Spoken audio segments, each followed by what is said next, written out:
Mais celui qui se bat pour quelque chose là, c'est pour lui la chose, ou bien celui qui se bat pour quelque chose là, c'est pour lui la chose, vrai ou faux? Retenez une chose que ceux qui vont commander le pays et ceux qui vont diriger le pays là, c'est ceux qui croient au pays.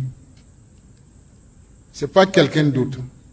Ceux qui vont commander la télévision togolaise. 13 heures que nous ouvrons avec ce communiqué du gouvernement. En date du 12 janvier 2026, les autorités compétentes togolaises ont reçu une demande d'extradition formulée par les autorités judiciaires de la République du Burkina Faso visant M. Damiba Paul-Henri Sandaogo, de nationalité burkinabé, poursuivi des faits de détournement criminel de deniers publics, enrichissement illicite criminel, corruption, incitation à la commission de délits et crimes, recel aggravé et blanchiment de capitaux. Les autorités compétentes togolaises, après examen de la régularité de la requête susdite, y ont donné telle suite que de droit. Conformément à la procédure en matière d'extradition au Togo, M. Damiba Paul-Henri Sandaogo a été interpellé le 16 janvier 2026 en exécution du mandat d'arrêt qui faisait corps avec la demande d'extradition reçue puis écrouée. La chambre d'instruction de la Cour d'appel de Lomé a ensuite été saisie du dossier. À l'issue de son audience publique tenue le 16 janvier 2026, cette juridiction a donné un avis favorable à la requête ainsi introduite sur le fondement de l'offre de réciprocité des autorités burkinabées, des instruments internationaux auxquels le Togo est partie et des garanties offertes par ces autorités quant au respect de l'intégrité physique et de la dignité de M. Damiba Paul-Henri Sandaogo, de ses droits au cours de la procédure, notamment celui d'un procès équitable et l'absence de la peine de mort. Après cet avis favorable de la Chambre d'instruction, M. Damiba Paul-Henri Sandaogo a été remis aux autorités de la République du Burkina Faso le 17 janvier 2026. Fait à Lomé le 19 janvier 2026 pour le gouvernement, le garde des Sceaux, ministre de la Justice et des Droits. Finalement, la prophétie s'est réalisée, mais contre Damiba. Damiba, c'est lui qui se bat pour une chose, la chose, c'est pour lui. Ou bien, c'est vrai, non? Et entre-temps, le peuple burkinabé a compris que s'il se bat pour le Burkina Faso, le Burkina va leur revenir. Le peuple burkinabé s'est levé comme un seul homme, engagé, déterminé, et s'est battu pour le Burkina Faso, pour avoir le contrôle et la souveraineté sur le Burkina Faso, pour affirmer, afficher et assumer l'indépendance du Burkina Faso. Et au final, le Burkina est au Burkina aujourd'hui et Damiba a été emballé, envoyé par courrier et il est arrivé au Burkina Faso. Malien tcheni muso demseni mbokoroba au bela jelen nyakuma au ni sokoba anu wula anu kila anu shu au degani au bolmake do Drissa Mementa. Akila 20 janvier souveraineté dondo au fanagara domi ni ASI ye kibara soro a jamana deun koni olu ye kibara soro ko femme ASI jugu doy minga la nyine ASI ka bi mingu me feka ASI nyamaga do faga mini terusu jera bini farasi jara wala saka ASI bi ko kera kollier ni woye Burkina Damiba ko ablala kana ka di Burkina nyamago ma awara ka communiquer min kalanka men ni Togo télé olu ye laseli kɛ ni ala sonama laseli ame anda dola ka wala wala awi doni amene Togo ani a ambale Togo ani a bla Togo kana Burkina Faso ore la nya damna a yɛrɛ ka kuma kana ko ni mɔgɔ min ye kɛlɛ kɛ fɛn nɔfɛ ko fɛn bɛ kɛ o tigi de ta ye ko yala k'o tɛ ya et puis a tila ka fara ka kuma laban na a y'an tugu k'o yɔrɔ fara kan ko Burkina bɛ kɛ mɔgɔw de ta ye a bɛ mara mɔgɔw de fɛ mɔgɔ minnu bɛ da Burkina la ceux qui vont croire au Burkina c'est eux qui vont diriger le Burkina. Damiba n'a pas cru au Burkina, il a cru à la France et à son valet local qui est à côté. Capitaine Ibrahim Traoré, il a cru au Burkina, il a cru au peuple burkinabé. Aujourd'hui, c'est le capitaine qui dirige avec la bénédiction du peuple burkinabé, avec la bénédiction du peuple de l'AES. La prophétie s'est réalisée contre Damiba. Namboray, féminin, Amérique président Donald Trump a allé connaître Macron la maloya. Macron be o hahola manganfuchi ki yere ke che ja duguma abta Trump deli. Trump ye bataki do ci jamana bidru nyogoma bataki mi kunu ni an kumna ndado alanga ni wati an tan tegema. O bataki kono Trump ko abe faka jakulu do sigi ni o togo bina da ko conseil de sécurité. Non seulement kumna na koma Palestine kan kunga ou désormais dien kobo be nyanabo yende dien kobo be glay akokaye bataki ci jamana bidruma o Macron ngoni ale ko Trump ma khwate o kuma Trump toro Macron ide dibidibin na ka bataki do ci Trump ma téléphone fait Trump fana be message publié ama dawmare awoko Macron glo anaga shavai kagu taxi kabu boya haklima ko dare ko nodo ko jonga stra Macron mo wore ka strati Macron na jakar na ja to bo strata la wasro Trump e bataki do ci Danemark nyemo fenema plutôt Norvège ko ale a fa ko prix Nobel de la paix ko lu de mu banga prix Nobel de la paix dalema akay ko ne abane ko pe ko kuma rew talable quoi ça veut dire ça do ayere la ko me be aba to bida abena ket nyala sonama amena anda do la ko fana wala awi malam bi jamun kadi kosebe amena ke phase fly première partie ni deuxième partie en première partie ambo consacré sujet international la deuxième partie ambo consacré 20 janvier la ni ala sonama na 20 janvier ta abo soro anga chaîne YouTube Droneka tena soro anga page Facebook ani anga compte TikTok vidéo aya aimé aw ka partager aw ka cœur chama bla aw denga ne bolmake do Drissa Mementa bien janvier kalo clé moyen samba fla ani mo ani woro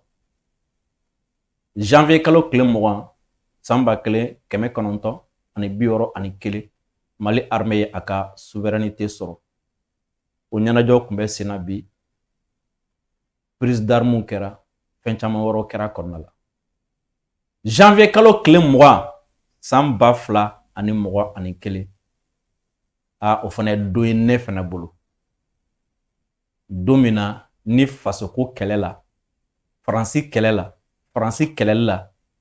ne fana joli bona ka kalo naani kɛ nte se ka wuli ka jɔn senka mbi wuli domina ka bɔ kɛnɛma tare Fransi sɔrɔsu bilala sira o tasi bilakɛ ka ɲɛsin yɛrɛ ma ani a don minnu tora n kɛrɛfɛ k'an bɛrɛ isogo m'u fo kan somɔgɔw fo kan ka madame fo ka tila kan compagnon fo a don minnu tora n kɛrɛfɛ Sissoko a kalo naani kɔnɔ mɔgɔ min tora n kɛrɛfɛ a kun ka dɔgɔn dɛ dɔw kun bɛ yen ne yɛrɛ kun tɛ da la fiyewu n ko ne bɛ se ka nin gɛlɛya ɲɔgɔn sɔrɔ k'olu kun bɛ se ka 15 jours kɛ k'a sɔrɔ ma wele o ma gɛrɛ n na nka kalo naani kɔnɔ dɔw ye taako kelen kɛ olu danna o ma dɔw ye message kelen ci olu danna o ma dɔw y'a publier ko kelen kɛ u ka réseau kan olu danna o ma nka kalo naani kɔnɔna la dɔw y'a bɛɛ kɛ n kɛrɛfɛ kuma mai kuma baliya mai akili jigin dɔrɔn do nka kalo naani kɔfɛ alhamdulillah Faransi tara, Faransi sɔrɔsiw tara. Mali y'a ka yɛrɛma hɔrɔnya sɔrɔ. An minnu bɛ ka lajɛ nin waati n'an ka page Facebook ka video a y'a aimé, aw ka partager, aw ka cœur caman bila. Sabula aw ka j'aime ni aw ka partage a bɛ an ka video a b'a sankɔrɔta, an ka émission a b'a sankɔrɔta, a b'a yebaga caya, aw faamu kɛbaga fana caya. An minnu fana bɛ nin waati na k'a bɛ k'an lajɛ an ka chaîne YouTube ka Dirisa Mementa video a y'a aimé, aw ka partager, aw ka cœur caman bila. Aw kana ɲinɛ k'aw abonné an ka page Facebook la, aw kana ɲinɛ fana k'aw abonné an ka chaîne YouTube la. O la ni aw y'a abonné o la n'a ye video kɛ o video aw bɛ a sɔrɔ k'a lajɛ. Sisoko fɛn min ye Damiba n'o ye Paul-Henri Sandaogo Damiba ni ale de ye Marc Christian Kabore ka fanga bin ka na i sigi. Sisoko a nalen i sigi ni o ye Paul Damiba a ye ko kɛ ko min ni a ma deli ka kɛ diɲɛ na yɛrɛ fɔlɔ. Sabula fɛn min ye Mali sɔrɔsiw olu ye IBK ka fanga ɲɔngiri. Burkina Damiba ye Marc Christian Kabore ka fanga dafiri.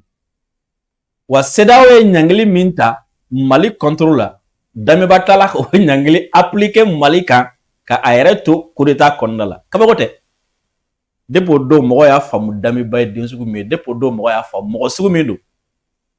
Mɔgɔ y'a faamu o don. O Damiba min ni fɛn min ye capitaine Ibrahim Traoré olu y'a ye Damiba ye sira bila. Olu y'a ye fɛn min ye Roch Christian ale ka fanga binni bɛna kɛ fu ye.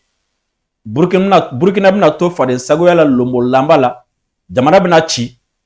Olu kɔni wulila ka taa Damiba ka ale fana k'a gɛn. Nka Damiba gɛncogo da wɛrɛw donna a la. Damiba ye Faransi wele depuis a bɛ gɛn don min na. Faransi hélico kɔni Kanbuwasɛn kunna. Olu y'a don bɛɛ kɛ taa ni ka segin la. O waati min na Burkina jamanadenw bɔra ko sisan ko in tɛ sɔrɔsi ko ye bilen. O waati sɔrɔsi tɔw warali ye. Jama bɔlen Damiba sɔrɔla k'a bila. Faransi sɔrɔla ka segin ka don a ka kan kɔnɔ. Capitaine Ibe fana n'a ka jama ko ni ko in bɛ ta. Faransi min kun bɛna Burkina sɔrɔsiw bombarder Damiba nɔfɛ k'olu tɛ to Burkina tuguni. Olu ka minɛnw cɛ u taara u bilala sira. Damiba taara o la ka taa i sigi Togo i n'a fɔ Gingi masa. A bɛ yeli kɛ ɲɛfɛ a bɛ yeli kɛ kɔfɛ.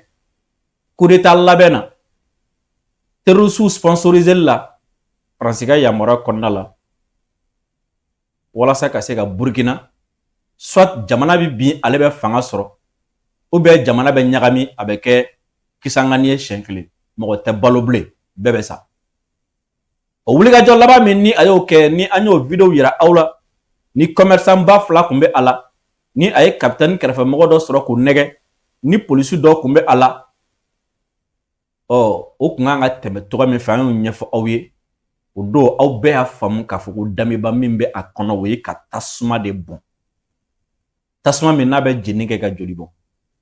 O kɔni kɛlen prévu sɔrɔlen prévu farala ɲɔgɔn kan Sisoko ka prévu ci ka taga Togo kiiri tigilamɔgɔw ma. Prévu faralen ɲɔgɔn kan k'u ci Togo kiiri tigilamɔgɔw ma. Prévu kɔfɛ Burkina y'a ɲini ko ni mɔgɔ sugu min bɛ fɛ ka dankari Burkina ka ɲɛnamaya la nin togo la ko a tɛ bɛn. U ka mara Togo. Togo sariya k'a di Burkina sariya ma. U k'a nɔ minɛ k'a sɛgɛsɛgɛ k'a kiiri walasa Burkina bɛ se ka kisi togo min na. Togo olu kɔni ye bataki kɛ k'a fɔ ko fɛn min ye Damiba ye k'u ye a cɛ k'a fara ɲɔgɔn kan sabula ko a ye dansago. O dansagolen kɔfɛ k'olu kɔni y'a di Burkina autorité ma. Togo ye communiqué min kɛ Sisoko a filɛ. Communiqué a bɛ a sɔrɔ Togo gouvernement ka page officielle la Facebook sanfɛ.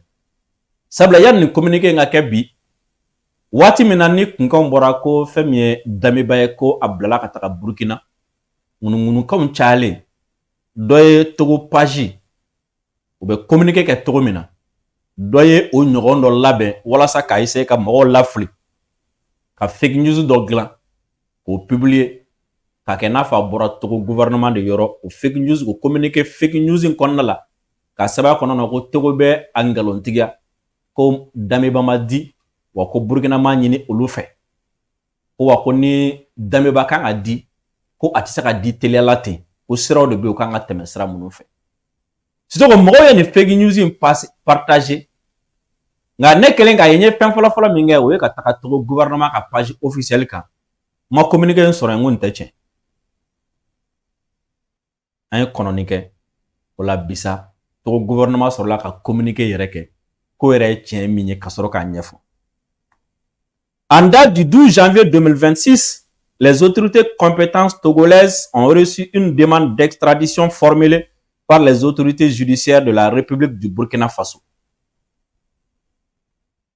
Togo ye communiqué min kɛ a daminɛ filɛ ko janvier kalo tile 10 ani fila san 2026 o fɛn min ye Togo a ɲɛmɔgɔ minnu bɛ yen nɔ ni olu de kan k'u da don nin kuma in na k'olu ye Burkina ka laɲini sɔrɔ laɲini min ni a labɛnna Burkina a kiiri tigilamɔgɔw fɛ laɲini min kɔnɔ n'u y'a ɲini ko ka Paul-Henri Sandaogo Damiba ni Burkina ka don ko ka a bila ka na Burkina kɔnɔna la.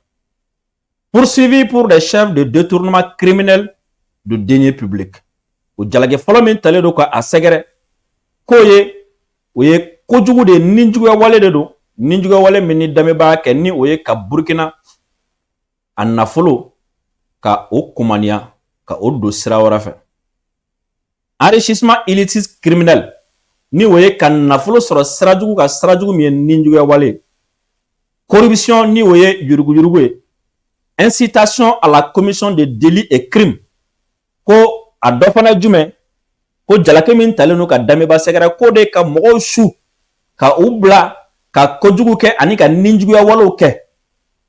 Recel aggravé et blanchiment de capitaux. Wa ko ka segi ko kan kukura ye ani fɛn min ye ka wari nɔgɔlen ka o lajɛya. Ko nin bɛɛ de jalakira Damiba la. Les autorités compétentes togolaises, après examen de la régularité de la requête sudite, y ont donné telle suite que de droit. O koni bataki laɲini sele Togo k'olu kɔni ye a jate minɛ n'a sɔrɔ ni a bɛ bɛn n'a kɛcogo ɲɛ bɛ walasa ka se ka jaabi di u ye jaabi min di o filɛ. Conformément à la procédure en matière d'extradition au Togo, M. Damiba Paul-Henri Sandaogo a été interpellé le 16 janvier 2026. O ka sangani Togo jamana kan n'u kan ka mɔgɔ gɛn ka t'i ka jamana kan walima n'u kan ka mɔgɔ di i ka a jamana kiiri tigilamɔgɔw ma u kan ka tɛmɛ sira minnu fɛ k'u y'u dama kɛɲɛ ni o ye ko fɛn min ye Damiba Paul-Henri Sandaogo ko a welela sariya tigilamɔgɔ fɛ janvier kalo tile 16. Jogo y'a wele ka taga n'a ye kiiribuw ɲɛkɔrɔ u tagalen n'a ye kiiribuw ɲɛkɔrɔ nin yɔrɔ tɛ communiqué kɔnɔ dɛ u y'a jɔ baara la k'a sɛgɛsɛgɛ ka dalilu da ɲɛkɔrɔ ko jɔra la a ma se ka dalilu sɔsɔ a ma taa so dɛ o ko dɔ ka taa so ko ka taa ka minɛnw fara ɲɔgɔn o tigi taara k'a ka minɛnw fara ɲɔgɔn kan k'a kɛ walizi kɔnɔ tunga manja de wa jumɛn de o y'a kɛ walizi kɔnɔ Damiba ka waliziw y'a sɔrɔ n'i ye nin bila n'a taara so a bɛ tunun i m'a la nacogo ye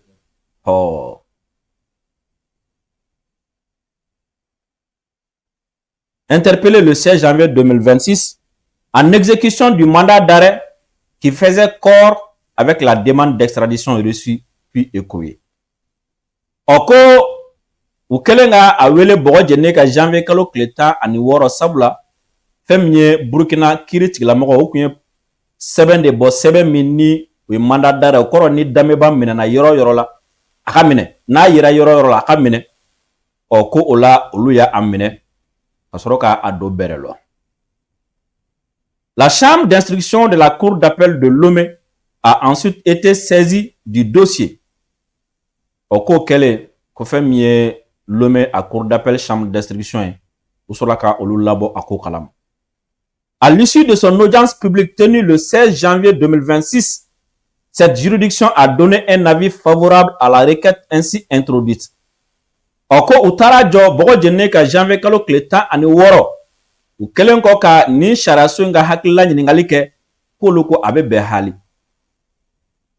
Sur le fondement de l'offre de réciprocité des autorités burkinabées, des instruments internationaux auxquels le Togo est partie et des garanties offertes par les autorités quant au respect de l'intégrité physique et de la dignité de M. Damiba Paul-Henri Sandaogo.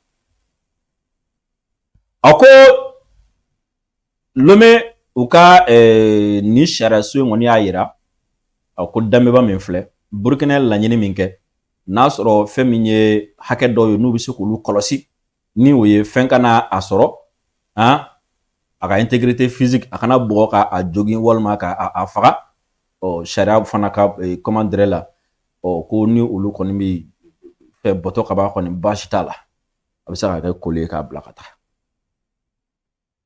Et de la dignité de M. Damiba Paul-Henri Sandaogo, de ses droits au cours de la procédure, notamment celui d'un procès équitable et l'absence de la peine de mort. Ko yi la nyini minka o kofe nasro ni Damiba na tara Burkina tiɲɛ la kiribi tigɛ n'a fɔ a ka tigɛ cogo min na ni hakɛ fɛn fɛn ka kan o bɛ di a ma wa o fana kɔfɛ ni a kiri la ni kiri jɔra a la ɲangili ti ta k'a sɛgɛrɛ ɲangili min ni o ye fagali ye. Après cet avis favorable de la chambre d'instruction, M. Damiba Paul-Henri Sandaogo a été remis aux autorités de la République du Burkina Faso le 17 janvier 2026.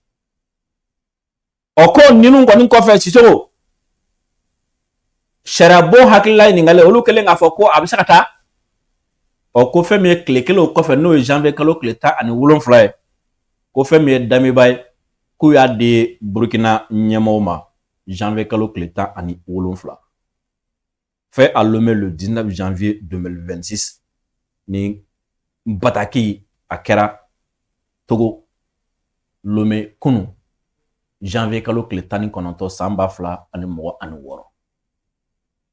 Sisoko Francis mi Damiba choro uka vale logo min ban kɛrɛfɛ no ye Damiba choro kabi kunga mbora wati mina ni afara ko Damiba dona berelo olu kɔni wule ka jɔ sugu bɛɛ kɛ walasa ka dɔ Damiba bi yɔrɔ min na parce que mɔgɔ tɛ min kalama u kun kariyalen no u kun labɛnnen no ka opération spéciale labɛn min b'a to Damiba soit u b'a intercepter ou bien u bɛ a exfiltrer.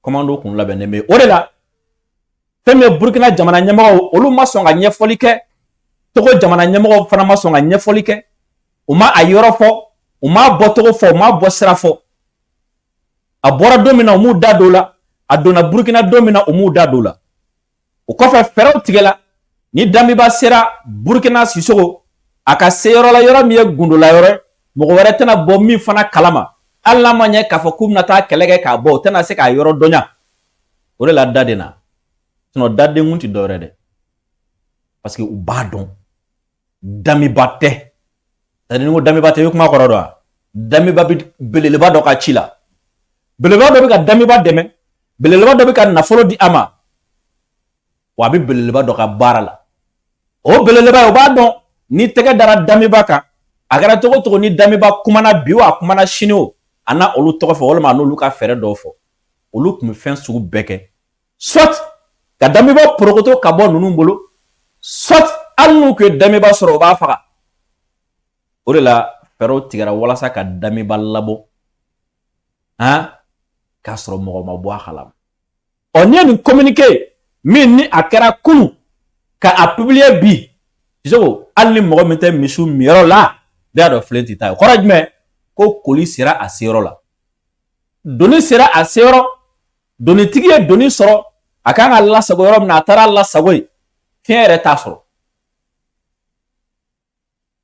kuma fila bi Damiba ka kuma la kuma minnu bɛ Sisoko an kan ka hakilila jigin kɛ minnu na Damiba de ko celui qui se bat pour une chose la chose est pour lui ko ni mɔgɔ min ye kɛlɛ kɛ ko nɔfɛ ni mɔgɔ min ye kɛlɛ kɛ fɛn nɔfɛ ko fɛn o tigi de ta kɔrɔ jumɛn mɔgɔ min bɛ sama nɔfɛ mɔgɔ min bɛ wɔsi a nɔfɛ o de ta don mɔgɔ min bɛ kɛlɛ kɛ a nɔfɛ o de ta don kɔrɔ n'i ma kɛlɛ kɛ fɛn min nɔfɛ i t'o sɔrɔ tɛ o Dameba o kuma min fɔ o jɔra Dameba la sabula a kun bɛ Dameba kɔnɔ o don ko chose in ko tigi t'a la bi a y'a dɔn ko tigi b'a la o kuma ye a yirala a yɛrɛ a dɔnna a faamuna ko ni jamanadenw ye kɛlɛ kɛ u ta nɔfɛ u b'a sɔrɔ jamanadenw fana y'a faamu ko celui qui doit se battre pour la chose là c'est le peuple burkinabé et non des usurpateurs. C'est le peuple burkinabé et non les intrus. C'est le peuple burkinabé et non Macron.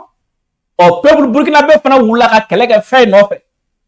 Fo Dameba yɛrɛ donna fɛn kɔnɔ. Dameba même est devenu chose maintenant. Il appartient à qui? Au Burkinabé maintenant. Dameba sera a donna bɛrɛ la. Sisoko walasa kana kuma in sinsin i k'a dɔn k'a fɔ ko Dameba bɛ nin ko min na puissance b'a kɔfɛ. Puissance ka laɲini don walasa aw k'a dɔn k'a fɔ ko puissance ninnu ko diɲɛ bɛɛ y'u dɔn déjà o kalabanci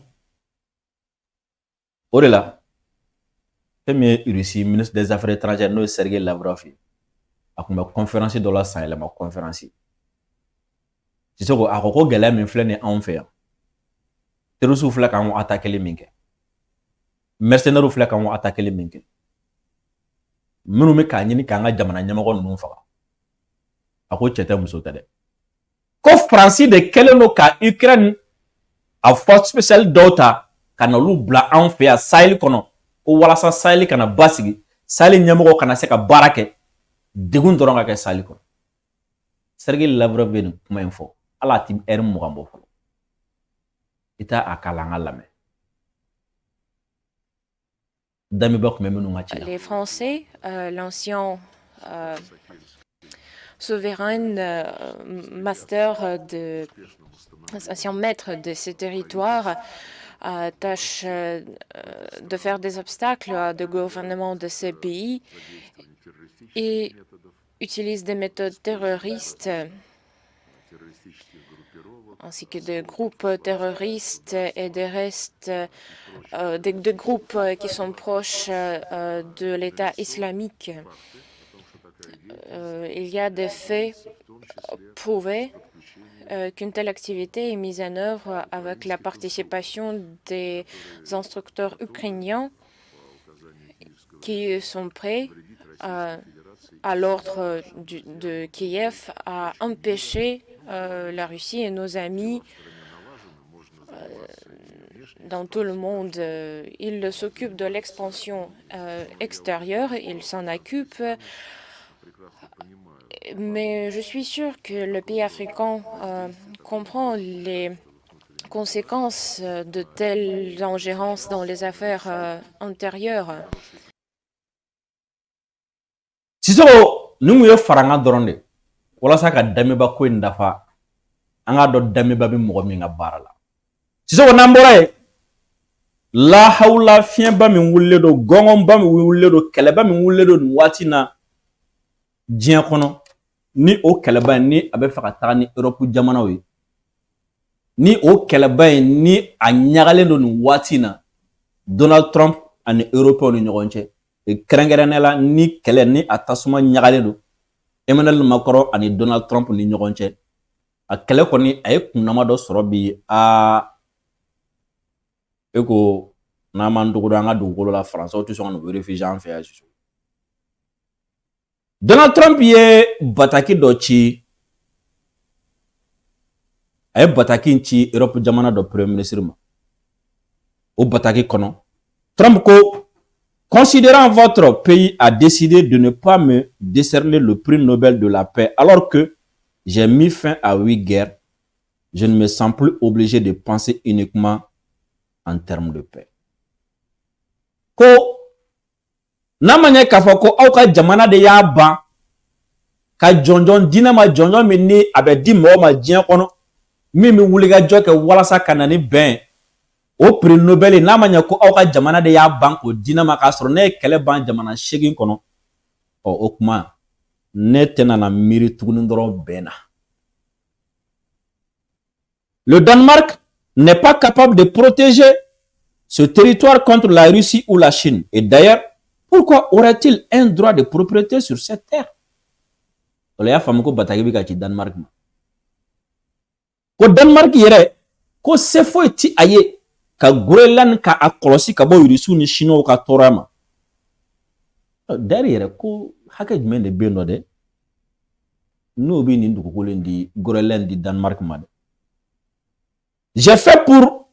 J'ai fait plus pour l'OTAN que n'importe qui depuis sa création. Et maintenant, c'est à l'OTAN de faire quelque chose pour les États-Unis. Trump ko ale fɛngɛ OTAN kabi OTAN sigira ka ɲɔgɔnma de ka kɛ o la bisa ko OTAN de kan ka ko dɔ kɛ États-Unis. Le monde ne sera pas en sécurité tant que nous n'aurons pas le contrôle total et absolu du Groenland. Ko diɲɛ tɛna na basigi sɔrɔ togoya si fo don min na Amérique tɛgɛ ka da Groenland kan k'a sagoya bɛɛ lajɛlen sɔrɔ. A ye Trump ye nin bataki ci. Trump ye bataki filanan min ci nin kɔfɛ o ye jumɛn a y'o ci jamana 50 ɲɔgɔn ma. Farafinna jamana 2 bɛ olu b'a la ni o ye Egypte ni Maroc ye. A y'a ci Faransi ma, a y'a ci jamana wɛrɛw fana ma. A y'a ci Arabu jamana ninnu caman ma.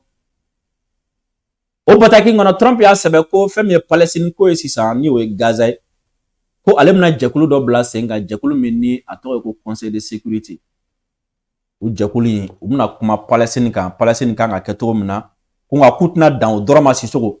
O désormais jɛkulu in diɲɛ kɔnɔ ni gɛlɛya bɛ yɔrɔ minnu na diɲɛ kan ka ɲɛnabɔ cogo min na bref diɲɛ kan ka tila cogo min na ko kan ka taa cogo min na ko ni jɛkulu in de bɛna o kuma kɛ nka ni mɔgɔ min bɛ fɛ ka don jɛkulu in na k'i bɛ dollar wari miliyari 1 i b'o de da tabali kan a ye bataki a y'a ci Irisiw yɛrɛ nka ko Macron ko k'ale da tɛ sigi k'ale jamalen don k'ale bɛ se ko la ko wa k'a tɛ mɔgɔ to o y'a sɔrɔ Groenland ko ɲagalen Trump ko Macron de bɛ k'i bila mɔgɔw ɲɛ ni Européens ko a bɛna droit de douane kura wɛrɛ imposer o kunna 10%. A kala ka bɔ 10% na ka na 25% na. Ɔ kunu Macron ɲininkalen Macron de ye dalangoloya kuma dɔ fɔ Trump ma o ye Trump tɔɔrɔ. Trump fana ye jaabi min sɔrɔ ka ɲɛsin Macron ma sisan u b'a ɲini fɛ ka jaabi in k'a la an ka sɔrɔ ka don décryptage kɔnɔna la an ka sɔrɔ ka don walawalali kɔnɔna la parce que no la ni Trump ka nin ko gɛlɛya de tika kɛ sababu ye ka ɲɛdimi bila Macron na i m'a ye fɛrɛ tun b'a ɲɛna bi yan Trump ka ko de sababuya dɔn o de ka ɲɛdimi bila an ka taa.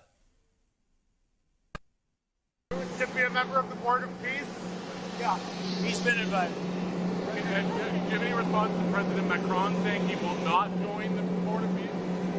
Oh, did he say that? Well, nobody wants him because he's going to be out of office very soon. So, that's all right.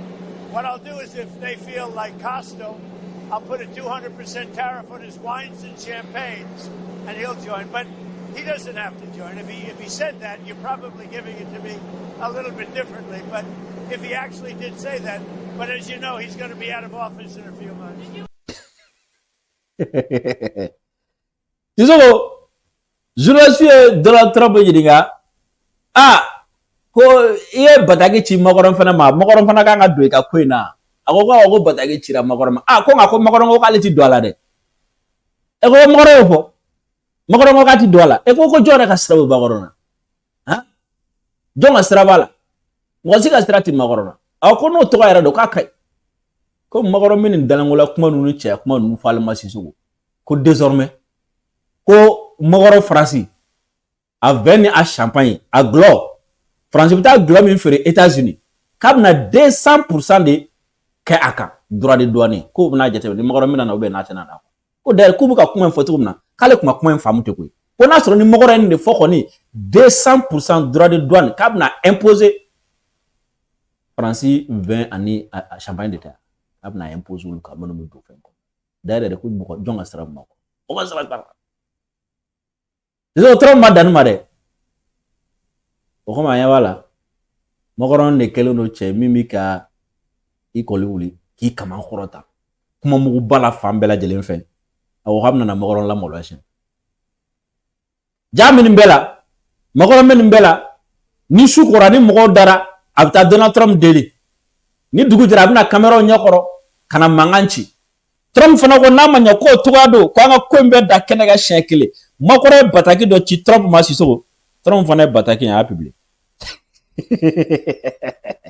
ay message min chama privé la de Trump est message public o message inflane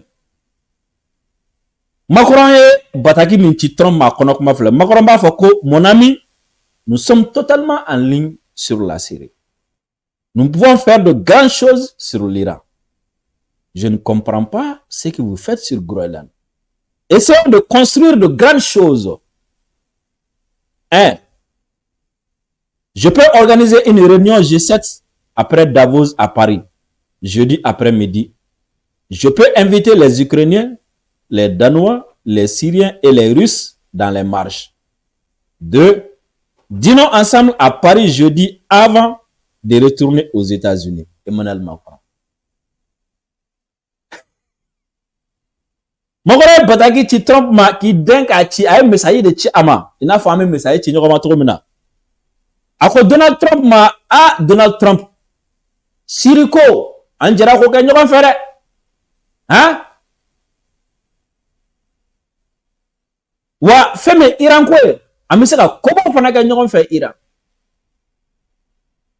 Nga neti ka famu ibi ka minge Groenland ko re neti ko famu. Ha? Iwa ko biya. Ibika Groenland ko ni ta fa wa. I ambe genga ko ki ba mene cha. Hein? Osakanga laje, essayons de construire de grandes choses. Anga laissi ça. Anga femba ou glanyon fait Trump. Ini ne Macron. O Macron so la ka Trump ici ça. Message kono.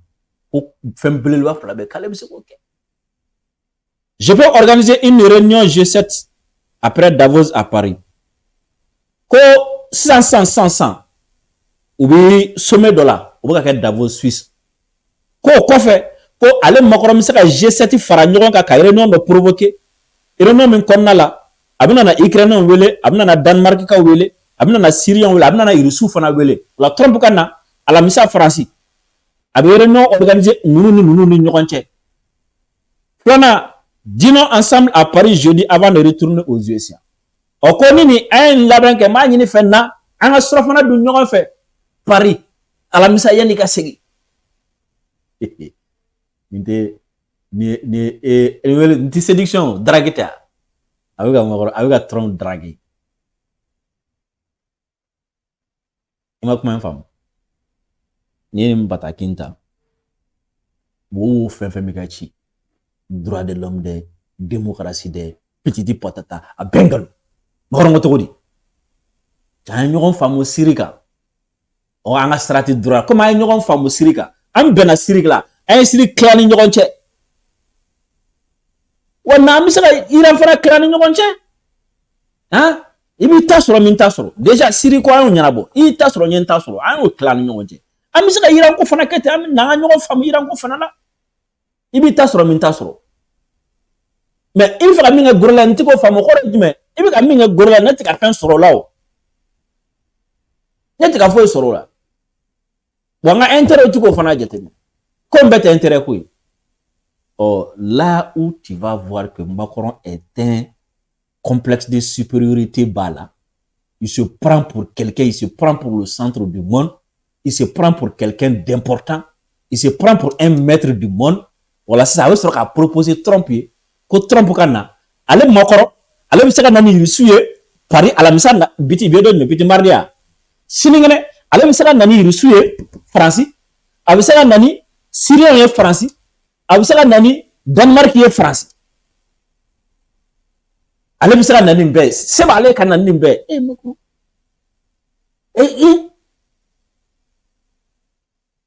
donc kana sa ko surafana dum wa corruption ma roy na ngi la dumuni ni fa wati mina masa ike sagwe Trump ni message Trump fana ko comme Macron ko mais ntena da droit de douane mini ira jena ye mo sun ye Trump ni message public amam droit message public de autant yara nya mo ba o fana ka message do public o comme Macron mi ki ke se na fa reçu balé sagola Ukraine on balé sagola be balé sagola 600 est-ce que nous masara Lavrov la tourne Macron France ka ni tabolu mu quoi yere ke ko ku jabani France lu doya ko so ngolu tunu ta fe Lavrov ye min fo ka nyeshi Macron fenama le fait que watu abi rusu nani ani o kofa abi yere ke wa fo kale bi se kunyana wala an lavra fana lame ke mo ba khande ku pa nanta la papu fana wa kha mitla papu fana tafi bitaba no de lavra kala. Macron a rencontré Zelensky. Je n'ai pas pu m'empêcher de noter sa citation. Après cette rencontre avec Zelensky, Macron a dit, je cite, « La Russie a choisi cette voie de guerre elle-même, et rien ne peut justifier la guerre, aucune menace, que des fausses prétextes, et tout cela sous l'influence des instincts d'un pays qui ne peut pas se réconcilier avec son histoire. » Qu'est-ce que c'est? C'est complètement une attitude insolente, une goujaterie. Il a craché sur nous, mais nous sommes au-dessus de telles déclarations et en fait, je pense que nous n'y prêtons pas attention. Je pense que les Français doivent bien se souvenir de l'histoire de la Russie et doivent comprendre que l'histoire, ce ne sont pas les déclarations de Kaja Kallas qui a parlé de 19 guerres que la Russie a déclenchées contre l'Europe durant ces derniers siècles, mais cette histoire, elle est plutôt reflétée dans les actions de Napoléon et d'Hitler. Napoléon et Hitler ont mobilisé presque toute l'Europe pour anéantir la Russie. C'est par cela que commence l'histoire. Et c'est quelque chose que notre peuple n'oubliera jamais. Donc, je le laisse à la conscience de M. Macron. Il en est de même pour la déclaration selon laquelle la guerre entre l'OTAN et la Russie commencera avant 2029. Je pense que c'est M. Pistorius. J'espère que je prononce bien ce nom. C'est le ministre de la Défense allemand qui l'a dit. Nous ne refusons jamais le dialogue, je l'ai déjà dit.